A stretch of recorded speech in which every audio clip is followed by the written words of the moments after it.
right, happy Friday, everyone. Dustin Heisler here, president of GovTech. We're going to break down what is Next Gen Citizen Services all about. I'm really excited about our guest today. We've got Granicus' own CEO, Mark Hynes, joining us to discuss technology's role in modernizing government services and strategies for enhancing citizen engagement and participation. So, Mark, thanks so much for carving out some time on a Friday afternoon to join me. You bet, Dustin. Thanks for the invite. So this is a big topic. And, I was thinking we could talk for hours about kind of next gen citizen engagement. Everything is changing with technology. But before we dig into those questions, I'd love for you to, just share a little bit about yourself and kind of your journey in this wild market we call GovTech. Yeah, sure. You bet. So I'm the CEO of Granicus, as you mentioned. I've had the joy of being the CEO of this company for almost 8 years. I came up through the kind of the software kind of product route as opposed to the public sector route. So I'm a little bit of a software nerd by training. And most of my professional career has been in software companies, and by and large kind of in experience and personalization technology. So that certainly had a nice parallel here with Granicus. But I've also had a great personal interest in government and government capabilities. And so when I was approached for the CEO opportunity almost 8 years ago, it was just this wonderful opportunity to kind of merge both hopefully my training and background and skills in software and creating software companies with my interest in public sector. And, it's hard to imagine being in a place where you can have more impact than in this GovTech sector. So, I mean, us, you, me, and others in this sector that, really have a mission of trying to create better communities, more engaged lives, people living more fulfilled kind of livelihoods for them and their family. There's really no better mission than that. So to be able to apply your skills into something like that is pretty wonderful. I love that. And I'm a software product nerd too. So we definitely can align on that. Now, you mentioned you've been at Granicus for 8 years, and, as a company, y'all have done tremendous things over the last 8 years. So tell me a little bit about kind of the evolution of Granicus as a company, and where you're at today in market. Wow. Okay. Yeah. You've covered this at great length. So I think you probably know a lot of the story as well. And it's hard, I think, to maybe, put it in a short synopsis, but I kind of think of the business so far in like 3 chapters or 3 waves.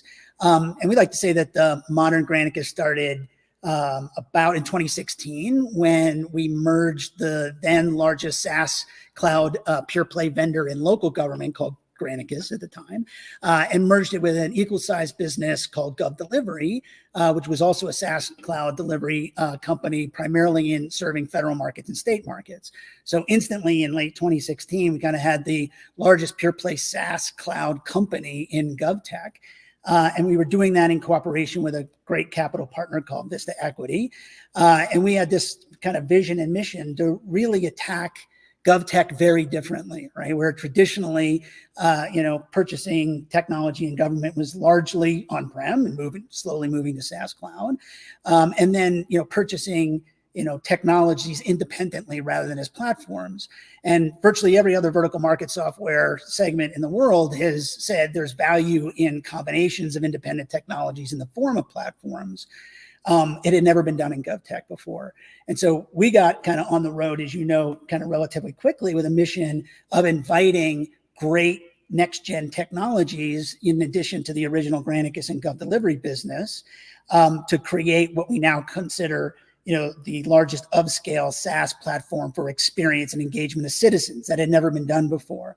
So over the course of 8 years, we've invited 12 of what we think are the most advanced next generation capabilities around, for those businesses, those teams, great innovators, and basically invited them to join this bigger mission of creating an experience platform that had never been done before in government. And so that's kind of chapter 1. After that chapter, kind of 6 years in at the time, we had assembled what we consider to be kind of the next gen capabilities for experience, now what we call Government Experience Cloud, because we've put them together, we've integrated them, we've packaged them in capabilities, for the market, all the way from largest federal agency to state agencies and local. And now we're present across the world. We're in UK, we're in Australia, New Zealand, US, Canada, Puerto Rico. So we have this nice global footprint, over 6,500 customers that we really enjoy calling our partners, around a really comprehensive suite of capabilities now across things like web, your digital front door, coupled with digital communications like email and SMS, coupled with feedback mechanisms, surveys, forms, those kinds of things, FOIA requests. So we've collected all these capabilities and combine them and integrate them in a way that create more value than the independent solutions themselves. And that's kind of chapter 2. And chapter 3 we can talk about is really exciting, which is coming. Yeah, I can't wait to dig into that. So, as you kind of look at those next gen citizen services, I mean, how would you parallel or maybe even compare and contrast, what that is today versus, what it used to be and maybe some of what government is struggling with?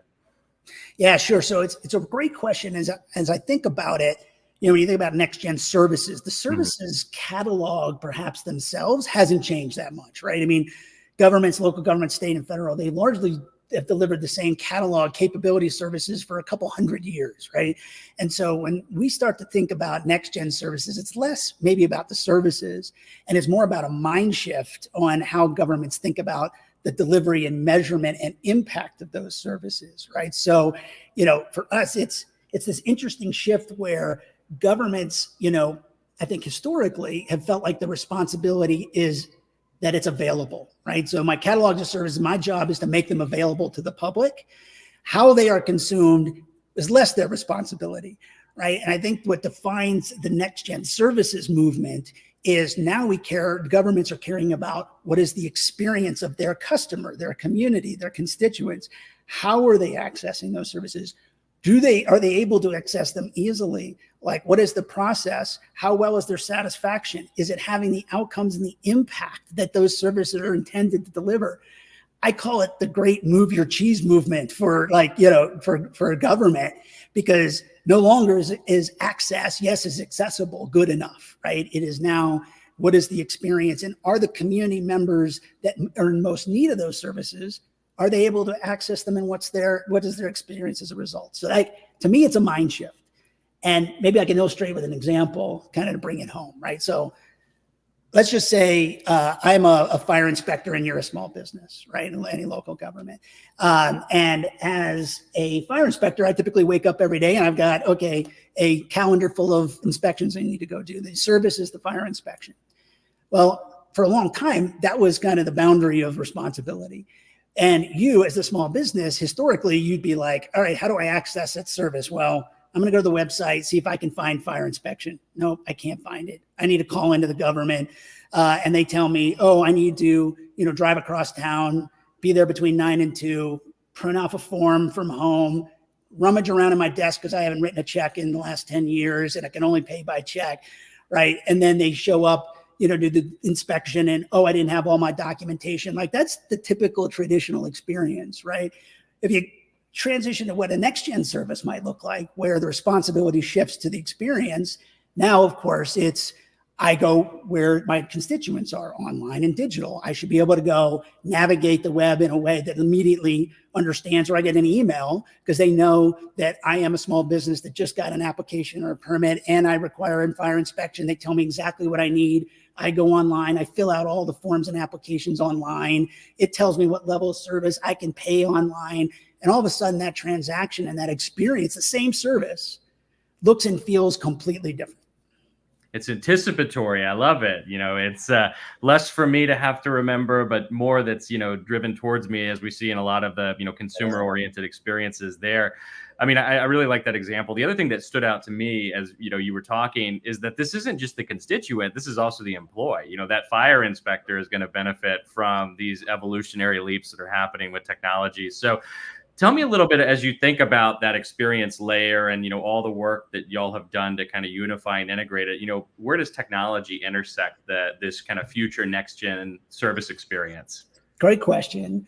And, when I think about that question, we've been doing this for quite some time with a lot of our customers. And what we've found is this question about engagement and participation is really twofold, right? One is, have you embedded the tools to collect and allow for participation? Are you allowing for surveys and forms and asking what their satisfaction was at the end of a transaction, or inviting them to participate in online forums or video, meetings, et cetera? But as you know, as you've talked about before on this show, is that a relatively few number of people actually use those tools to participate. And so engagement participation is not just allowing for it to happen through tools, but also what is technology doing to encourage and promote engagement and participation? And for us, that has become equally important to the technology itself, is how you deploy and utilize that technology. And then how are you stimulating basically trust, right? And that's something I know you've talked about a lot, is if you don't have a sense of trust with your government or your service provider, you're not going to participate. You're not going to engage. And so the next question obviously is like, well, okay, well, how do we generate trust? Because it's fundamental to engagement and participation. I don't know, you may have seen, there are some really interesting and insightful studies by McKinsey who looked at this question. They looked across all levels of government and asked, what makes great digital services for government? And what makes poor services, what makes good experiences and bad experiences. And ultimately the conclusion was trust is fundamental to it all. Like, so you can have a great online service, but if your constituents and those you're trying to serve don't feel heard, feel understood, or trust you, it doesn't matter, right? Almost nothing else matters. And to get all of the efficiency gains and all the cost reductions and all the good participation benefits, you have to start with trust. And when it unpacked that, it said, what are the two biggest drivers of trust? There's only the two drivers that drive the biggest impact on trust. Were only two, it turned out, is how easy was it to navigate and get to the service that I need?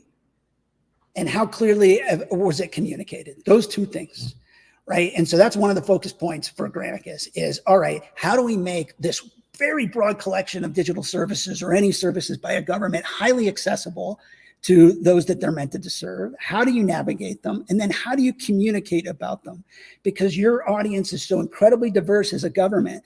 You have to speak in different voices to different people at different times with high degrees of relevance to generate trust that's necessary to support the engagement and participation that then delivers outcomes and impact. So in the end, two of the core tenets are about accessibility and navigation, communication and relevance. So it's that coupled with the tech tools that really drive great excellence in participation, engagement, outcome, and impact.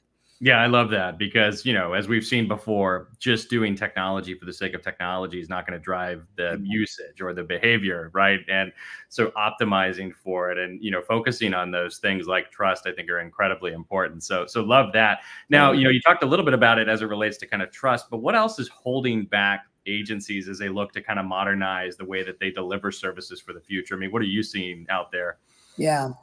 It's, this is a pretty significant, shift. It's one of the monumental technology shifts, for anyone, any sector, including government, moving from on-prem to SaaS cloud. And then secondly, how do I think about, transforming, how I deliver services, how I measure the impact of those services. Again, this movement of my responsibility from access to, am I having impact? So the big challenge that we've seen very often is change management, right? That's a big change management challenge for a lot of our customers. And so it's less about what technology I choose or, how I plan for tech. It's more about, all right, I have a lot of disparate operations in a very complex organization like a government. How do I organize them? How do I, understand how they're doing operations in today's state? How should they be doing operations in tomorrow's state? And how do you manage the change management associated with that?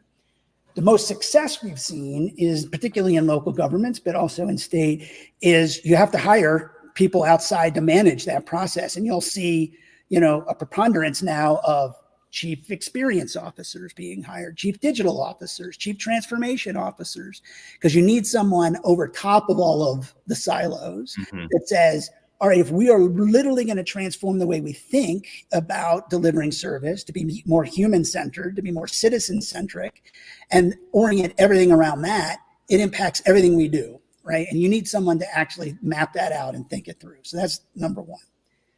Number two is this is a big challenge and it's overwhelming. And the question is, where do you start, right? And historically in on-prem software, you'd have to plan for months and years, right? With big capital budgets, and you couldn't afford to get it wrong because everything was a big bang project. SaaS cloud now is very different, right? And so we actually, promote something called a product mentality instead of a big project. And products, the way you build products is agile, right? So it's just like, we don't need to know necessarily the destination. We know what we want the outcome to be, but you don't need to know every step along the way. Let's just get started, right? So let's find some of the pain points our customers and citizens are experiencing. Where are we experiencing the most cost as a government in serving our constituents? Like, how do we align against our strategic objectives? Let's start mapping that out. Then we can just start. Because the beauty of, deploying technologies and capabilities like this is the payback is so quick, right? So you can pick the highest cost, highest ROI projects for digital services creation, and you'll see payback in the form of certainly better customer sat, but also in reduced walk-ins, reduced calls, higher, more operating efficiencies, reduced repeat visits. So we had customers like Grand Rapids as an example that saw payback in 11 weeks on just a couple services. So you kind of just get started.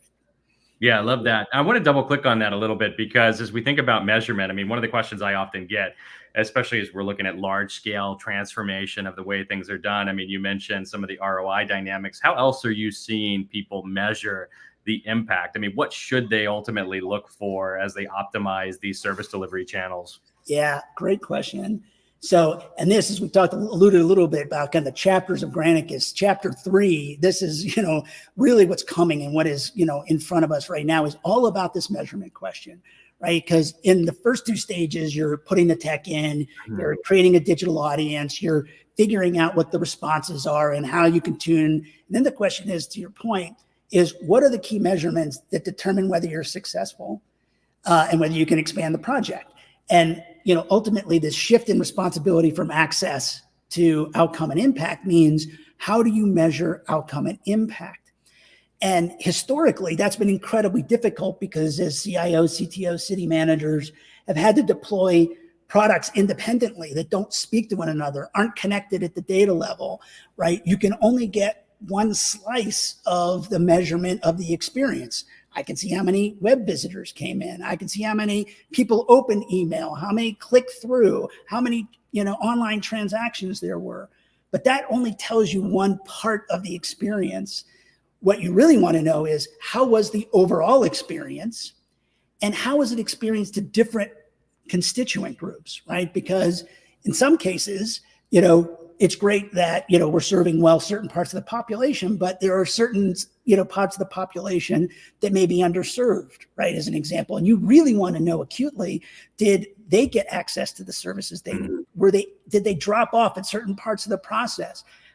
Did the adoption rate go up? Did the application rate go up? And then what was the impact? Did they get, food assistance programs that community needs? Did they get, after school lunch programs? Did, all of the things of the outcomes they really want? That's the measurement you want. And you can only do that when you've got implemented kind of at a platform level all of these capabilities. And then this chapter 3 for Granicus is about putting all of that independent behavior and transaction data in a place where you can access it.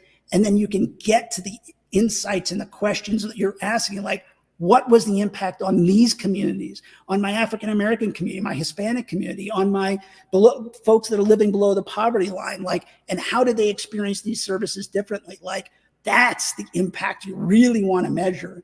And it can only come when you've got this abstracted data capability that allows you to ask those questions, but it's what's coming.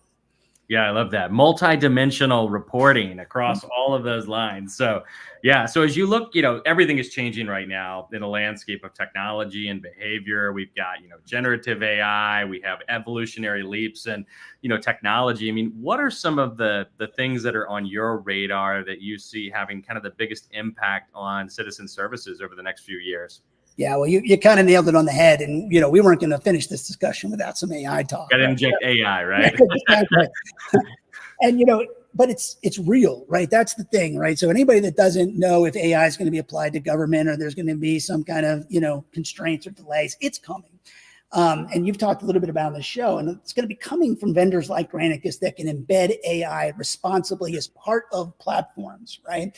And so we talked about like this, the next 8 years, we're going to see, evolution of innovation at 3 times the rate than we did in the last 8 years because of because of AI and data capabilities. So what's beautiful is in the last 8, customers and agencies have been laying down the foundation that is ready to unlock the capabilities of AI.